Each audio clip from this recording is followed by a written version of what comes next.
రామాంజనేయులు విద్యార్థి దశ నుండి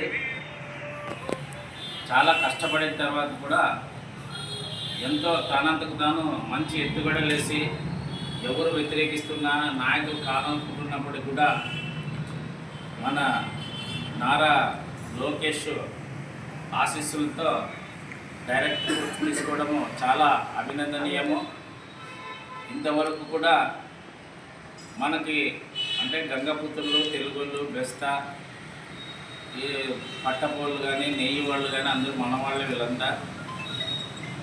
ఇంతవరకు కూడా నెల్లూరు ఎక్కడో ఇచ్చాం కానీ రాయలసీమలో బెస్తా కార్పొరేషన్కి డైరెక్టర్లుగా కానీ చైర్మన్ కానీ చేయలేదు. ఎంతసేపున్నా కూడా తూర్పుగోదావరి, పశ్చిమ గోదావరి, విశాఖపట్నం, కాకినాడ ప్రజలే నాయకులే తీసుకుని వెళ్ళినారు. ఇది కేవలం నారా లోకేష్ తర్వాత మన రామాంజనేయుల యొక్క కష్టపడే విధానం వల్లనే ఆయనకి పదవి దక్కింది.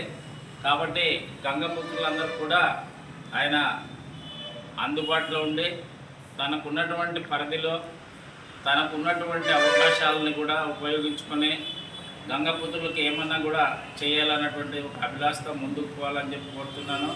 నాకు ఇంకో సంతోషం ఏమంటే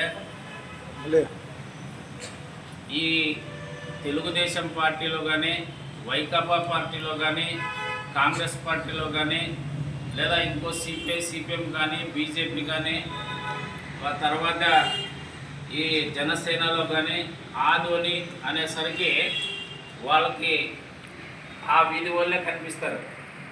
ఈ లాస్ట్ ఉండే వీధి వాళ్ళు తప్ప ఎవరు కనపడరు వాళ్ళకి అసలు.